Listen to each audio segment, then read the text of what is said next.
MH370, we are ready, requesting flight level 350 to Beijing.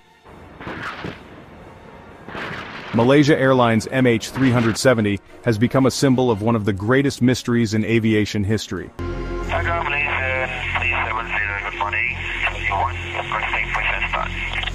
The disappearance of this scheduled Boeing 777-200ER in 2014 shook the world, triggered unprecedented ocean searches, and gave rise to countless theories.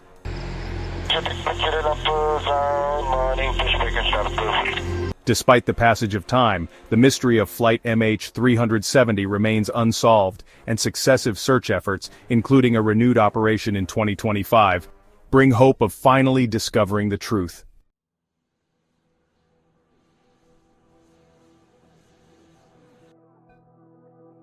Flight MH370 was a long-haul scheduled service from Kuala Lumpur to Beijing, planned for the night hours of March 8, 2014. The Boeing 777-200ER, registered as 9M MRO, took off from Kuala Lumpur International Airport at 00:41 Malaysian time with a total of 239 people on board, 227 passengers, mostly Chinese citizens, and 12 crew members. The aircraft reached a cruising altitude of 35,000 feet and was scheduled to fly northeast toward the Igari navigation waypoint over the South China Sea on the border of Malaysian and Vietnamese airspace. The last routine communication from the cockpit occurred at 01:19 Malaysian time, when Captain Zahari Ahmad Shah reported into Malaysian Air Traffic Control and uttered the words, "Good night Malaysian 370. It was a standard acknowledgement of the handover to Vietnamese controllers as the aircraft left Malaysian airspace. Barely 2 minutes later, around 01:21 Malaysian time, the aircraft's transponder, which provides data to civilian secondary radars, was switched off, and Flight MH370 disappeared from air traffic control screens. No SOS signal or emergency message was transmitted. From the controller's point of view, the plane simply vanished into thin air. Military primary radar data, which, unlike civilian radars, does not require a transponder, revealed that almost immediately after losing contact with air traffic control, the plane changed course. The Boeing 777 made a sharp turn to the left, heading southwest over the Malay Peninsula, then continued west toward the Strait of Malacca. The aircraft flew over the peninsula, passed near Penang Island, then headed northwest. At 02:22 Malaysian time, the military radar recorded MH370's signal for the last time over the Andaman Sea, about 200 nautical miles northwest of Penang, after which the plane flew out of radar range. This was the last confirmed physical trace of Flight MH370 obtained directly from onboard systems. Initially, the loss of contact with the plane was not immediately noticed by the authorities. Controllers in Kuala Lumpur were awaiting a check-in from MH370 after it entered Vietnamese airspace, but they never received it. Only at 05:30 Malaysian time, 4 hours after the aircraft disappeared from radar, did the Malaysian Aeronautical Rescue Coordination Center declare an alert and initiate search procedures. Malaysia Airlines officially confirmed the flight's disappearance around 07:24, stating that contact with the airplane had been lost at 02:40, an initially incorrect time later revised to 01:19. It was soon discovered that the plane might have flown for several hours after losing radio contact. Britain's Inmarsat, a telecommunications satellite operator, reported receiving automatic handshake signals from the missing Boeing, regular electronic pings sent roughly once an hour, used to verify communication between the plane and the satellite network. The last of these signals was received at 08:11 Malaysian time, indicating the airplane was still in flight many hours after disappearing from radar. At first, its exact location could not be determined. Analysis of the so-called burst timing offset values only gave a distance from the geostationary satellite, which translated into two hypothetical arcs: a northern corridor extending from Kazakhstan and Turkmenistan southward across Asia, and a southern corridor running from Sumatra in Indonesia down into the depths of the Indian Ocean.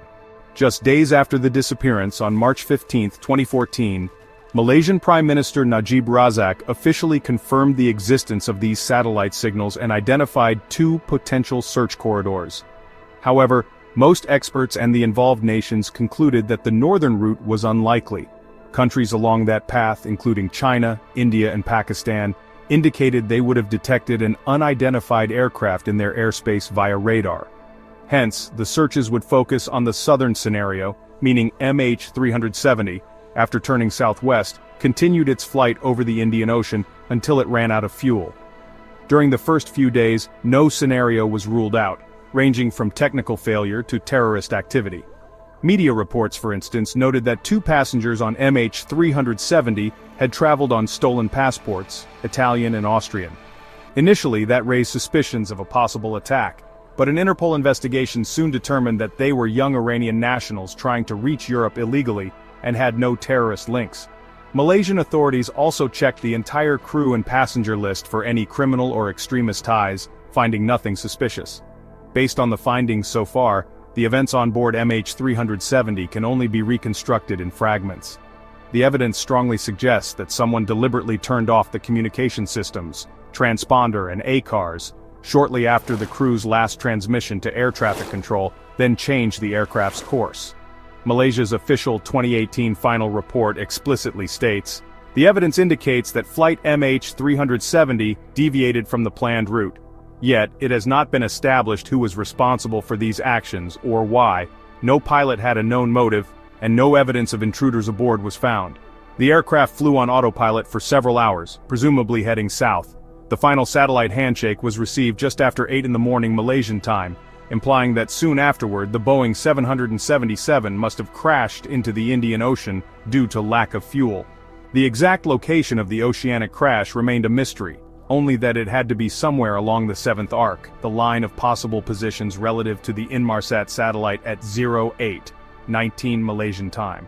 The Malaysian government's official conclusion, announced on March 24, 2014, was grim flight MH370 ended in the southern Indian Ocean.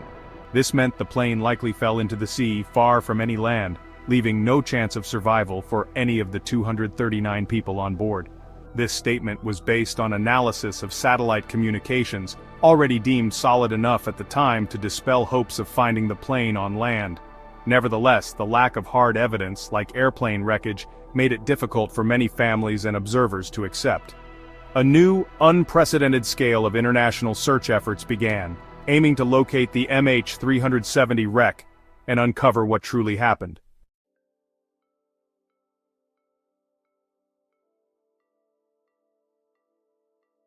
Immediately after MH370 went missing, an intense search and rescue operation was launched. The initial search area focused on the region of the last known civilian radar position, over the South China Sea near waypoint Igari, at the Malaysia-Vietnam border. Dozens of aircraft and ships from various regional countries took part, including Malaysia, Vietnam, China, Thailand, Singapore, and the United States. They searched a vast area from the Gulf of Thailand to the east coast of the Malay Peninsula.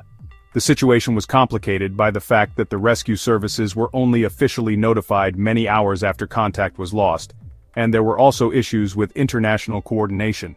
Nevertheless, by March 10, 2 days after the disappearance, more than 40 vessels and around 30 aircraft from over a dozen countries had joined the effort.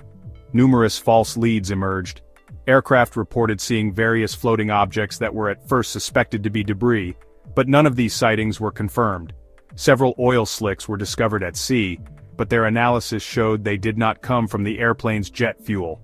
In the first 2 or 3 days, satellite images from China appeared to show 3 large floating objects.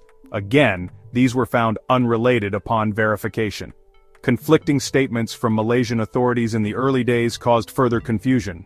At first they denied American media reports that the plane had sent signals for several hours, but these reports were eventually confirmed. A turning point came on the 4th day of the search, March 11, 2014. Military radar data and preliminary Inmarsat signal analysis led to a shocking realization. MH370 not only turned back over Malaysia, but likely flew far west, toward the Indian Ocean. As early as March 9th, the commander of the Malaysian Air Force had suggested they were exploring the possibility that, after losing contact, the plane had returned over Malaysia and continued to the Andaman Sea. Confronted with this information, the search area was drastically expanded.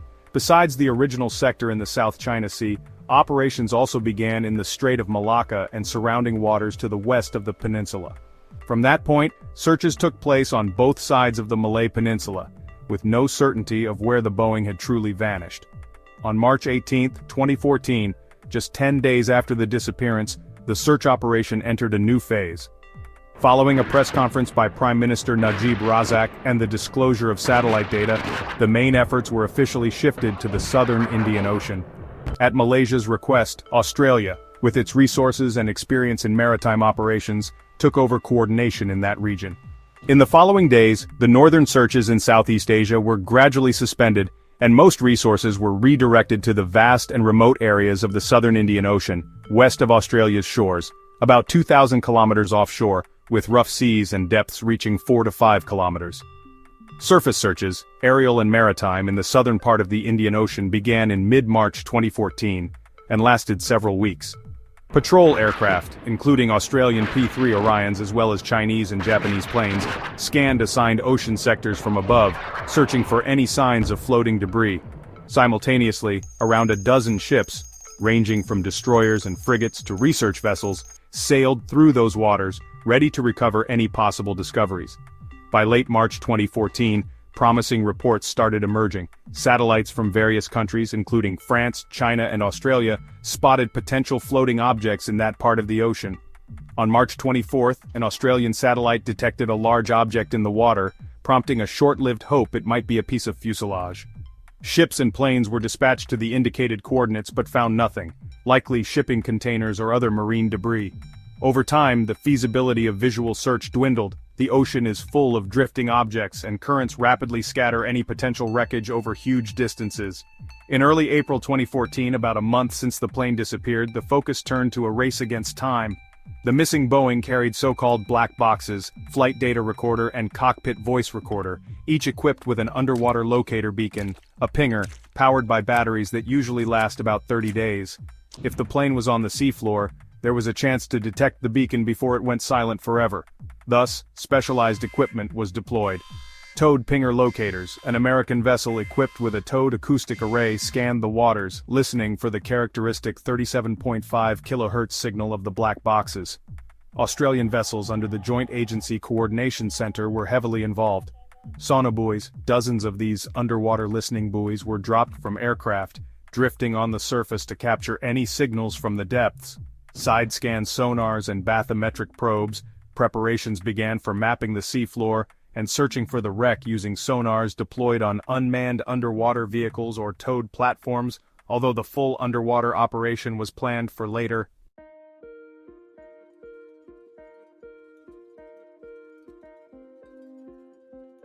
Indeed, in early April, a glimmer of hope emerged.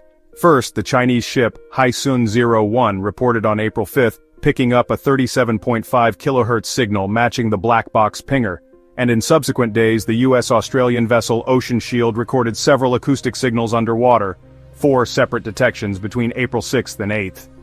Their locations were on the northern edge of the then-current underwater search area. For a moment it seemed we were close to finding MH370's black boxes. Unfortunately, further actions dashed these hopes. Firstly, the signals did not repeat. When the Ocean Shield passed again over the same spots, no new emissions were heard. Secondly, detailed analysis showed discrepancies. For instance, the signals differed somewhat in frequency and profile from the airplane pinger's signature. Despite this, it was decided to search the seafloor around these detections. The Ocean Shield deployed the autonomous underwater vehicle Bluefin 21, equipped with sonar and a camera, which dove to about 4.5 kilometers depth multiple times through late May 2014. By May 28, 2014, that preliminary underwater inspection concluded without finding any trace of MH370. Meanwhile, by the end of April, the black box batteries had almost certainly expired, ending the possibility of locating them acoustically. In hindsight, those detected signals likely came from other sources, perhaps shipborne equipment or even distant hydrotelemetry, rather than the missing airplane. Nevertheless, in April 2014, the world held its breath, hoping we were one step away from solving the mystery. Yet by late May, it was evident a radically different approach would be necessary. Even the already searched area had been huge, and might still have been in the wrong place. Altogether, the surface air and sea search lasted 52 days, until late April 2014, the largest operation of its kind in history. Around 26 countries participated. Despite the extensive effort, no wreckage of the airplane was found during that phase. MH370 seemed to have vanished without a trace, spurring comparisons to legends about planes vanishing in the Bermuda Triangle, except this was happening in the modern, technology-saturated world. In May 2014, after concluding aerial searches, the focus shifted to preparing for the long-term underwater phase. A high-priority area in the southern Indian Ocean, tens of thousands of square kilometers, was defined for meticulous seafloor scanning to look for the wreck. This mission required careful planning and the involvement of specialized ships and companies, as discussed in the next section.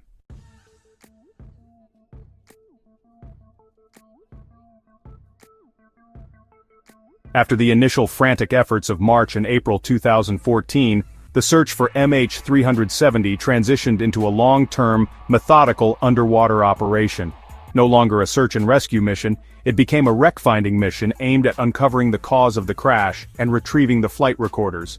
The undertaking mainly involved 3 countries: Malaysia, leading the effort, Australia, coordinating on its behalf and on behalf of the large number of victims who were its citizens, and China, whose citizens made up most of the passengers. These 3 nations formally funded and oversaw the principal underwater search phase from the second half of 2014 to early 2017. The first challenge was to precisely map and prepare detailed charts of the seafloor in the target search area.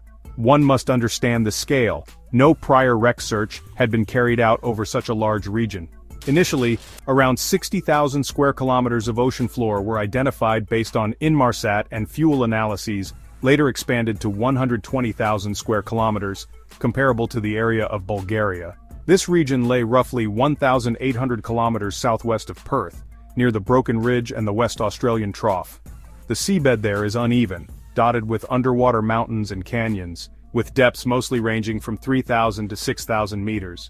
From May to August 2014, several vessels, such as the Chinese ship Ju Kejin, the Malaysian KD Mutiara, and the Australian MV Fugro Equator, conducted bathymetric surveys using multi-beam echo sounders to create detailed maps of the seafloor's topography. This step was crucial before deploying towed or autonomous underwater sonars near the bottom to reduce the risk of collisions with uncharted undersea peaks. The mapping revealed many previously unknown features, including submarine volcanoes and steep slopes. Once again, the MH370 mystery expanded the boundaries of scientific knowledge, this time of marine geography.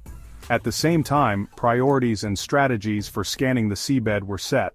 Specialists at the Australian Transport Safety Bureau, working with independent experts, including oceanographers, developed drift models for possible aircraft debris to estimate the most likely crash site. They analyzed flight data and simulations of the final flight phase, key questions being whether anyone was at the controls until the end, suggesting a controlled glide that could reach farther, or whether the plane entered an uncontrolled spiral, a ghost flight scenario if the crew was incapacitated. ATSB initially assumed nobody was actively piloting at the end, meaning the aircraft, once out of fuel, would have quickly dived. In October 2014, ATSB published a report defining the search areas, focusing on a stretch of the 7th arc between about 40 degrees south and 30 degrees south latitude.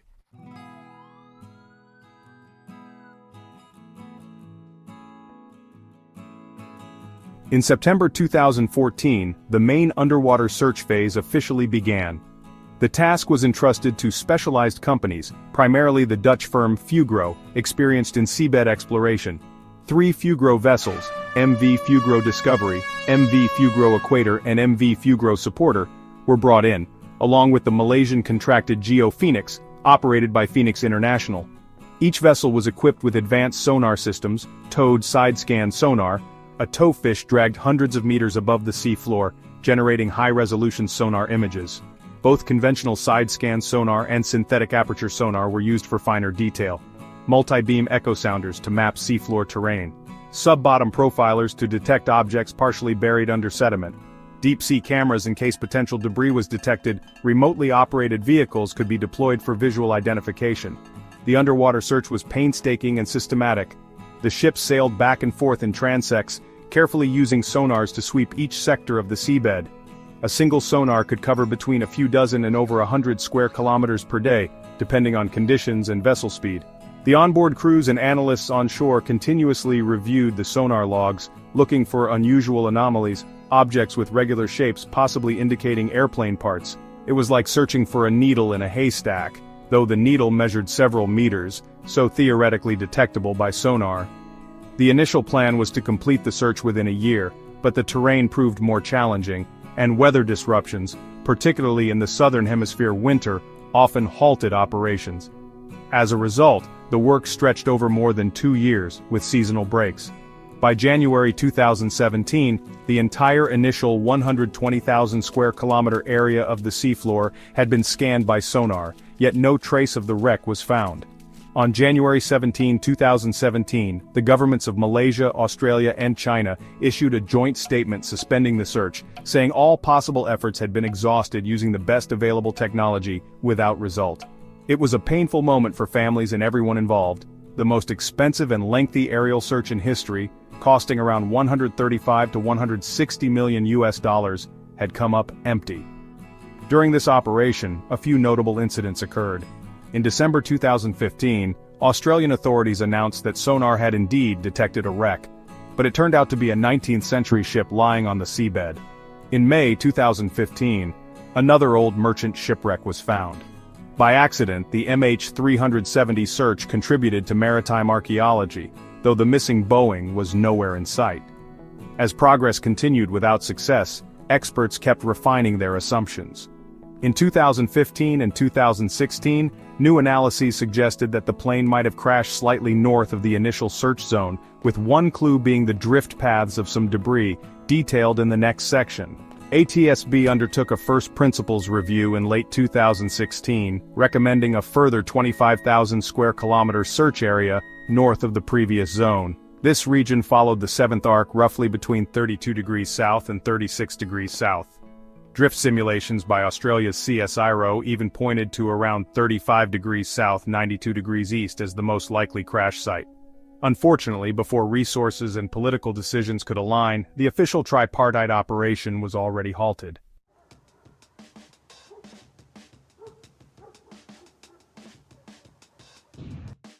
Early in 2018, renewed hope arrived when the U.S. exploration firm Ocean Infinity proposed a no-find, no-fee arrangement to the Malaysian government, payment only if the wreck was found.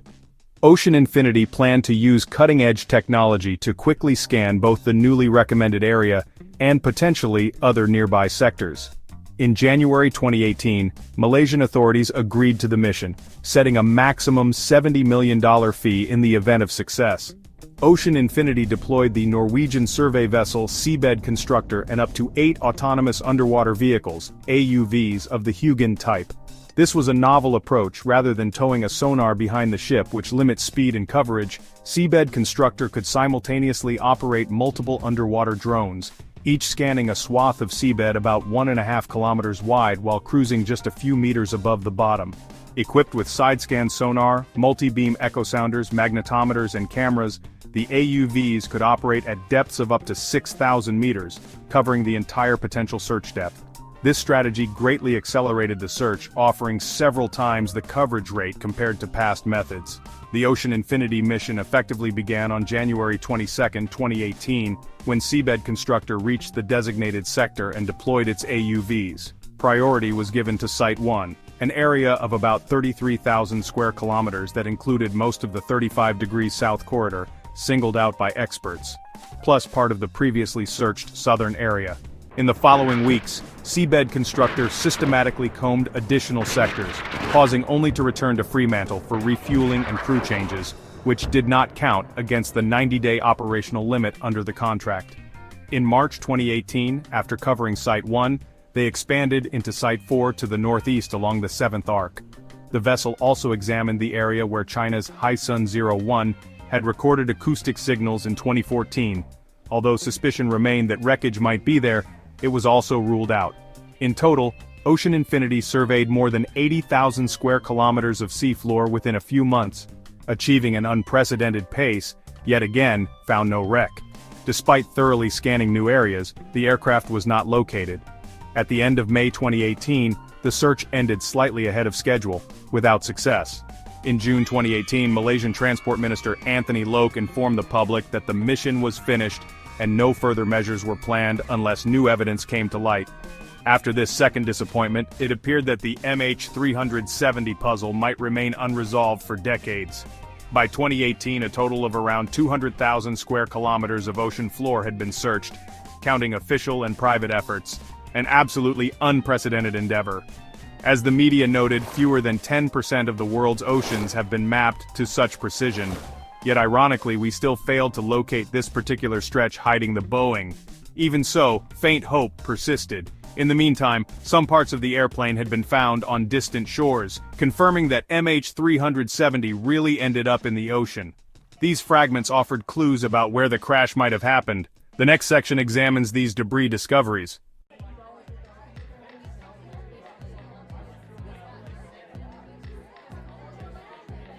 For the first year and a half, no physical signs of MH370 were found, fueling speculation about whether the plane truly crashed at sea. That changed in July 2015, when for the first time a tangible piece of evidence linked to the missing aircraft turned up. From then on, in subsequent years, wreckage fragments were discovered on beaches thousands of kilometers from the presumed crash site. Though few, these pieces, once identified, confirmed the tragic fate of Flight MH370. Below is a chronological summary of the most significant recovered wreckage and its contribution to the investigation. On July 29, 2015, on a beach near Saint-André on Reunion Island, a French overseas department in the Indian Ocean, east of Madagascar, cleanup crews found a mysterious piece of wing covered in barnacles. The fragment was about 2 meters long, featuring characteristic edges and internal mechanisms. Officials swiftly identified it as part of an aircraft, a flaperon from the trailing edge of the wing. The next day, Malaysian authorities announced it might belong to the missing Boeing 777. The flaperon was shipped to France's BEA in Toulouse, where experts, along with Malaysian officials and the manufacturer, examined it.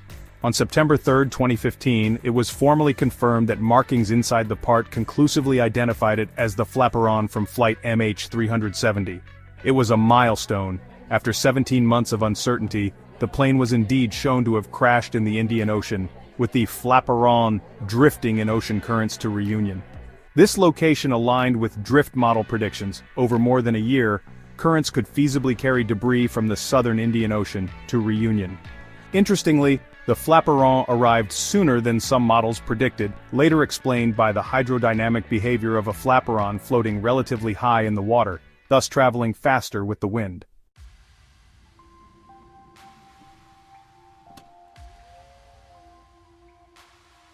Following the flaperon discovery, French authorities and neighboring nations intensified coastal patrols, looking for more debris. In mid-August 2015, reconnaissance flights over Reunion commenced, and local beaches were searched by officials and volunteers. No significant objects turned up at that time beyond a single damaged suitcase and small items, like a Chinese-labeled bottle or an Indonesian product package, which might or might not have come from the plane. In February 2016, wreckage fragments began to appear along the African coast. In Mozambique, on a sandbank in the Bazaruto archipelago, MH370 enthusiast Blaine Gibson found a piece of composite material on February 27, 2016, inscribed with "No Step." It seemed to match the shape of a horizontal stabilizer or wing edge. Sent to Australia for analysis, experts concluded it almost certainly came from a Boeing 777 tail assembly, horizontal stabilizer panel, and therefore from Flight MH370. Around the same time, news surfaced that back in December 2015, a teenager named Liam Lauder had found another piece of wreckage in the Inhambane province of Mozambique, unaware of its possible significance. After Gibson's discovery, the Lauder family handed their fragment to authorities. That piece turned out to be a portion of the flap-track fairing from a Boeing 777, marked 676 EB in a style consistent with Malaysia Airlines. It too was almost certainly from 9M MRO. In March 2016, additional discoveries were reported. Reunion, March 7th. A gray fragment with a blue border was found. It might have come from the cabin interior or some aircraft component. South Africa, March 21st.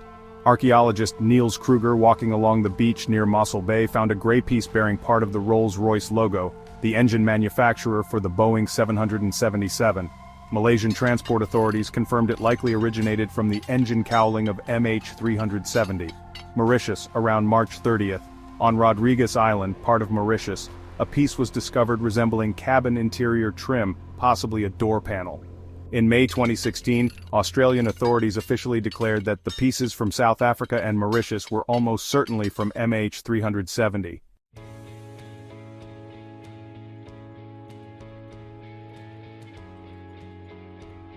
In June 2016, on Pemba Island in Tanzania near Zanzibar on June 24, a large section of the wing, a flap, was found.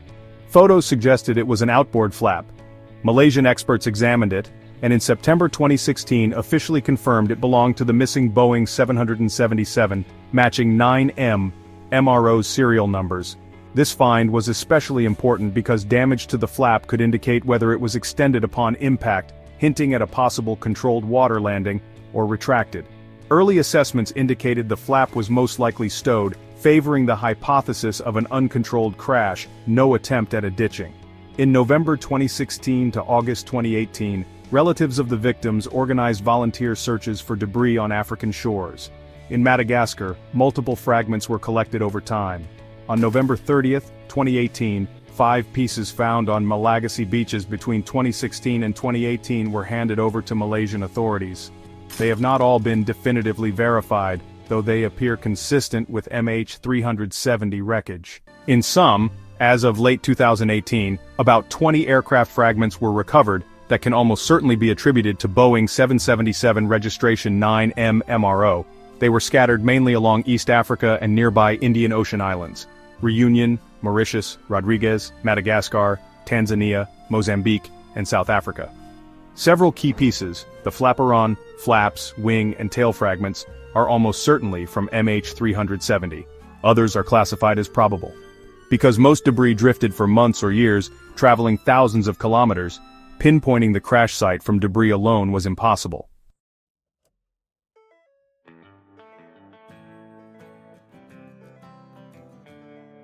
However, oceanographic drift analyses helped narrow the search area. The speed and paths of certain pieces suggested a crash site around 35 degrees south on the 7th arc, which ultimately influenced Ocean Infinity's 2018 search location.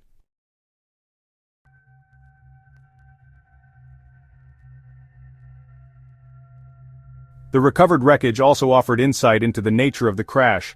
Experts noted how parts were torn away. For example, flaperon attachment points indicated intense impact forces consistent with a high-speed water crash.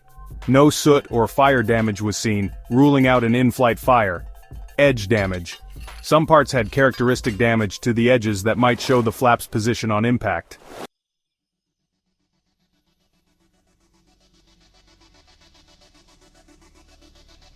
In any case, the found fragments unequivocally confirmed MH370 broke apart upon hitting the ocean, scattering debris far and wide. Most of the wreck remains unfound, presumably at about 4,000 meters depth, awaiting discovery. Still, each piece is an important clue about the tragedy and an investigative stepping stone.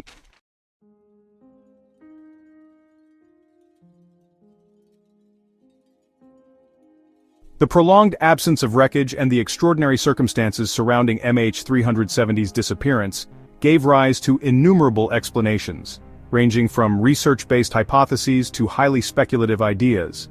Hardly any other aviation incident in history has triggered so many questions and potential scenarios.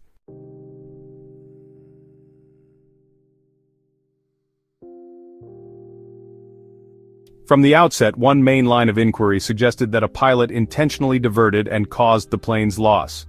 Possible evidence includes switching off the transponder and communication systems, precisely turning near airspace control boundaries, and the fact that the plane flew a very unusual route afterward.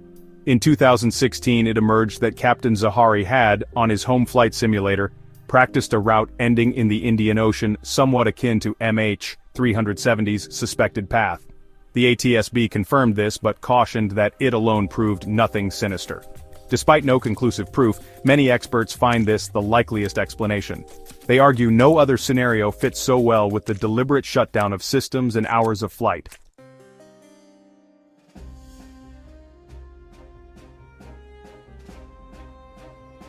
Malaysia's 2018 final report states it cannot rule out unlawful interference by a third party, but does not name a specific individual.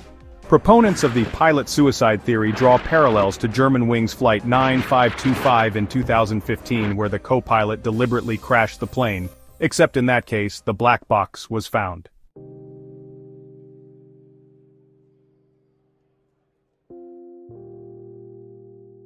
Another hypothesis is that something incapacitated the crew and passengers, and the plane continued on autopilot until fuel exhaustion. The course change could have been a brief attempt by the crew to return to an airport, but they lost consciousness before sending a mayday. The plane might then have held altitude, crossed back over Malaysia, and flown out over the ocean with no conscious crew. The ATSB favored this scenario, explaining the assumption of an uncontrolled final dive once fuel was depleted. A real-world precedent is the 1999 Learjet crash. Everyone on board lost consciousness after cabin depressurization, and the jet flew on autopilot for hours until fuel ran out.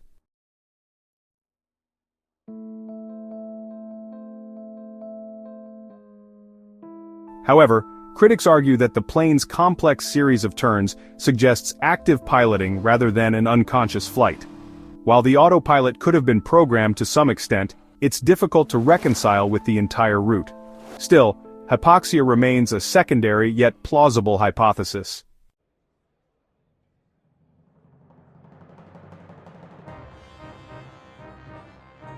Another possibility, a hijacker gained access to the cockpit. Initially, attention focused on the two passengers with stolen passports, but they turned out not to be terrorists. No one else on board was found to have any extremist or criminal links. Additionally, no terrorist group claimed responsibility for downing or hijacking MH370, though such groups typically publicize successful attacks. Thus, a conventional hijacking seems unlikely unless it was unconventional, like commandeering the plane for some other crime.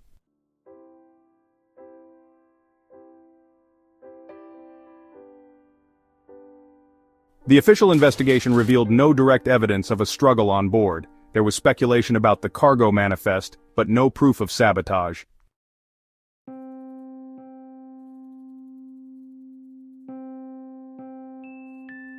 This scenario assumes the plane might have been unintentionally downed by some country's military, and the incident covered up. Most commonly, conspiracy theories point to the United States and the Diego Garcia base in the Indian Ocean, alleging MH370 was heading toward it and was shot down as a perceived threat.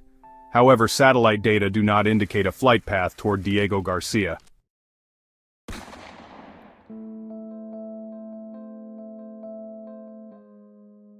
Others suggested Malaysia or Thailand might have shot it down while defending their airspace, but there is no evidence. For MH370, nothing supports a missile or shoot-down scenario.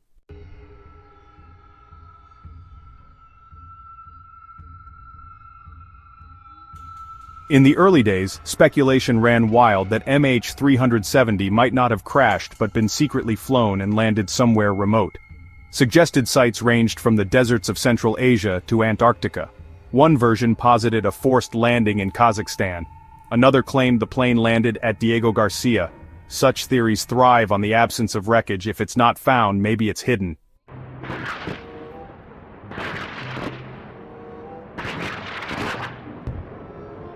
In reality, a Boeing 777 needs a long runway, and hiding 239 people plus the aircraft would be near impossible without detection by any intelligence service. No ransom or statements ever appeared.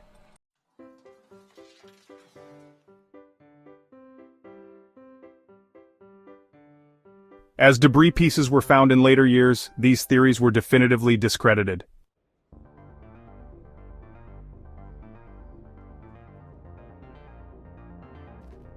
Some noted that several Freescale semiconductor engineers were aboard MH370, spinning a wild narrative about a patent conspiracy. That story has no basis in fact, widely regarded as internet rumor. Another theory speculated on valuable cargo.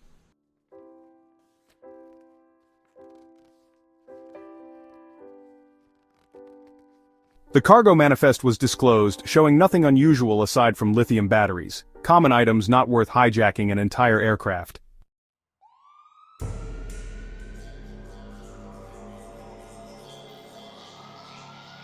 In the days following the disappearance, some relatives claimed that the phone numbers of missing passengers were still ringing, rather than going straight to voicemail, sparking speculation that the phones were active somewhere.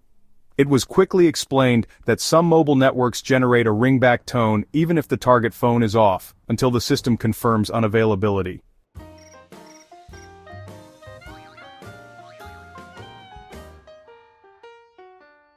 No actual connection or text messages were received, so this was not evidence of anything paranormal. It simply reflected how telephony systems handle calls.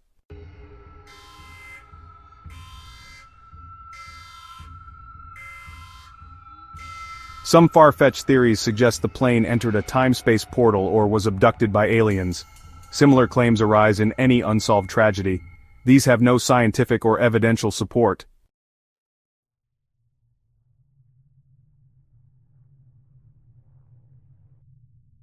A conspiracy theory floated that MH370 was never lost, but hijacked and rebranded as Malaysia Airlines Flight MH17, which was shot down over Ukraine on July 17, 2014. Proponents pointed to the coincidental flight numbers and that both were Boeing 777s from the same airline, calling it suspicious.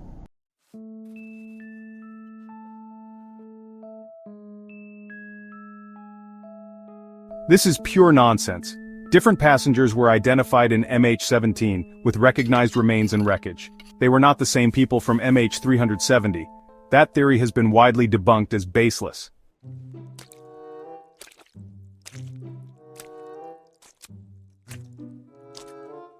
Malaysia's final investigation report offered no definitive resolution. It stated the cause of the disappearance could not be determined, and unlawful interference by a third party cannot be ruled out.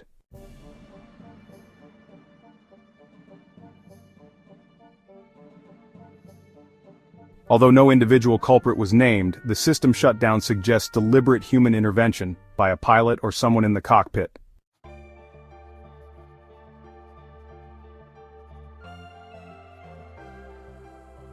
An independent group of aviation experts also concluded that pilot involvement was very likely.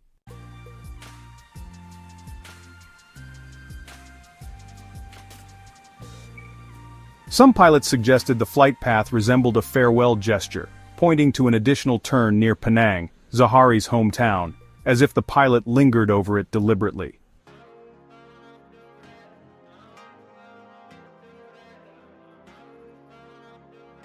Still, without the recorders, we cannot definitively know what happened in that cockpit. The cockpit voice recorder would only have stored the last 2 hours, but even that could reveal critical minutes, whether the crew was incapacitated or if someone acted maliciously. The flight data recorder would give a full record from takeoff to the end, definitively answering questions about altitude changes, speeds, and headings.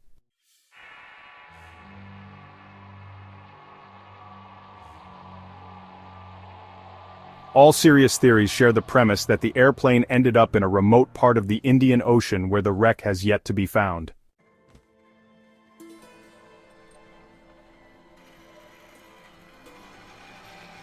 MH370's disappearance highlighted numerous gaps and shortcomings in global aviation safety systems, tracking procedures, and search technology. It prompted a wave of initiatives aimed at preventing another scenario in which a large airliner can vanish without a trace.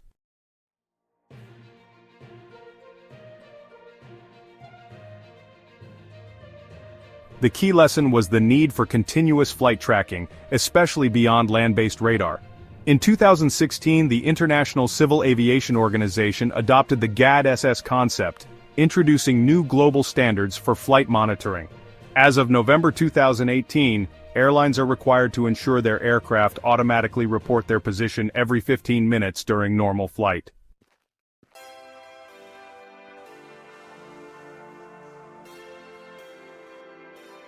Additionally, starting in 2021, newly manufactured aircraft must have distress tracking automatically sending position data every minute in an emergency. These measures aim to ensure no airliner goes missing for longer than a few minutes without alerting authorities.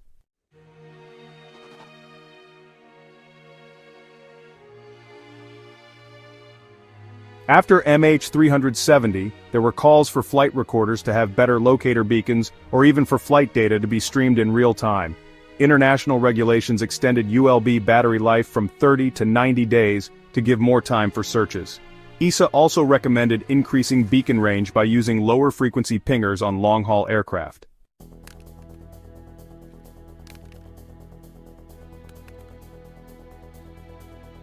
Another proposal was for deployable recorders that would eject and float on the surface, transmitting a homing signal, common in military jets but not yet in commercial aviation.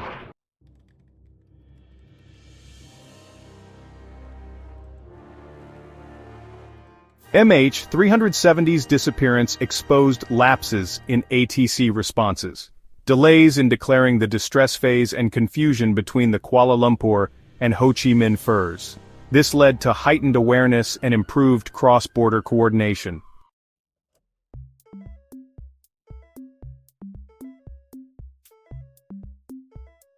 After the September 11, 2001 attacks, cockpit doors were reinforced to block unauthorized entry, yet it also means if the threat is the pilot, external intervention is nearly impossible. Following the 2015 Germanwings crash, some airlines mandated at least 2 people in the cockpit at all times.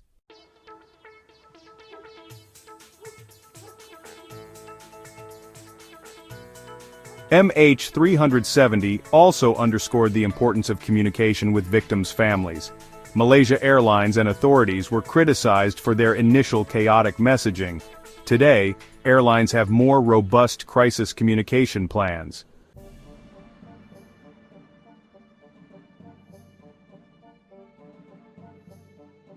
Many MH370 relatives formed advocacy groups that continue pushing governments not to close the case.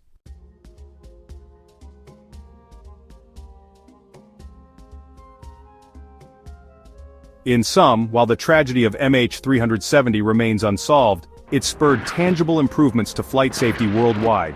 It is now far harder for a modern airliner to drop off the radar for hours. The global satellite-based ADS-B coverage means control centers almost everywhere can track aircraft positions.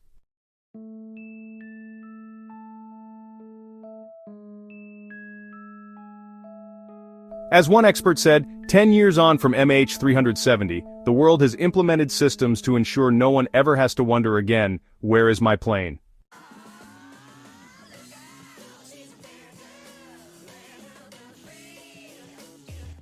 This is the lasting legacy of that disaster.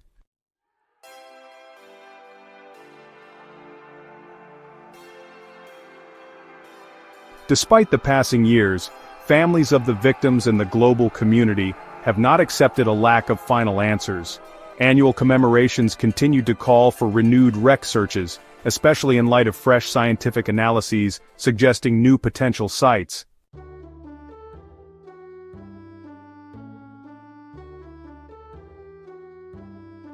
In March 2024, these efforts gained momentum. Malaysia's government finally indicated readiness to revisit the challenge.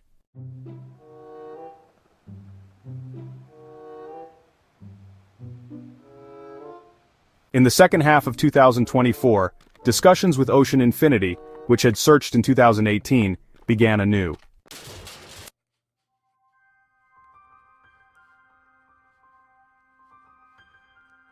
In December 2024, the Malaysian authorities announced they had reached an agreement in principle with Ocean Infinity for a new search mission.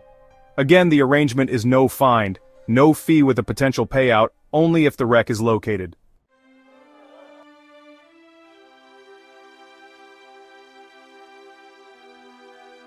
Transport Minister Loke Siu Fook emphasized that the government feels a duty to the families to continue until the plane is found.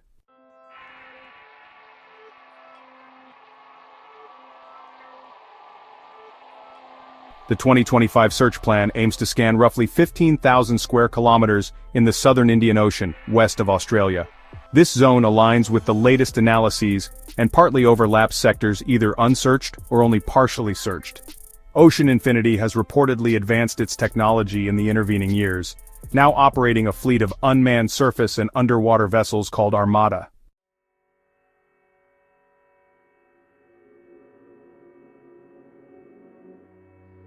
They will likely use updated AUV models with the highest resolution sonars available.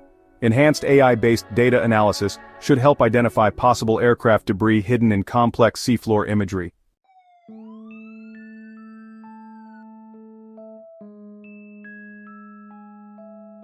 Media reports suggest Ocean Infinity already sent vessels in late 2024 to the search region for preparatory work, with the official operation likely to commence in early 2025.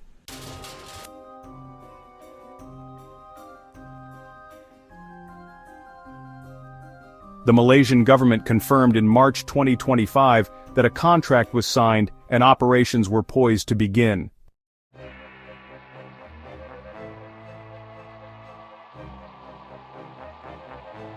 The search could last a few months, presumably during the austral summer, when weather in the southern Indian Ocean is most favorable.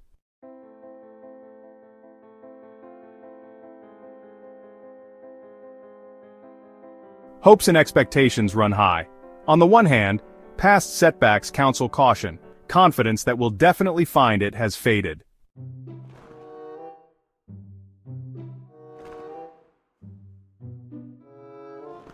Moreover, the knowledge gained from previous attempts remains valuable. Searchers know where the wreck is not, and the new target area is only about 15,000 square kilometers, less than 1/8 of the original zone.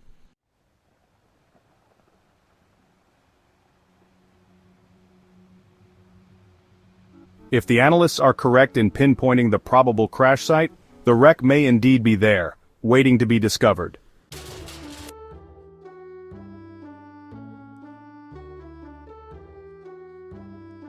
The plan is to start near late 2024 or early 2025, depending on the weather, and conduct a multi-month operation.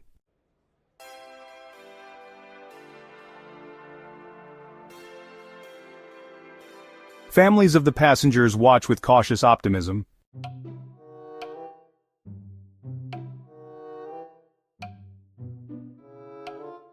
Will they succeed this time?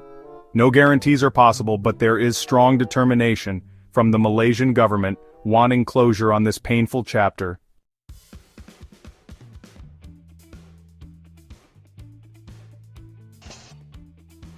And from Ocean Infinity, risking its resources without certain payment.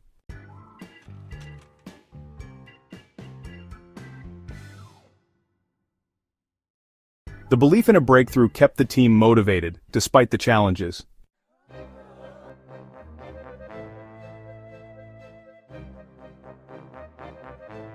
As the Malaysian Transport Minister stated, the government is committed to continuing the search to bring closure to the families of MH370's passengers.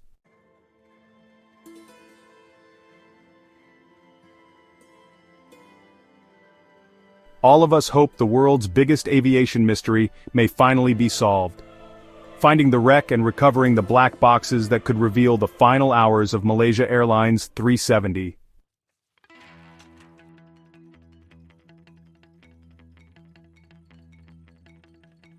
If the 2025 search succeeds, it will be a triumph of science, technology, and human perseverance.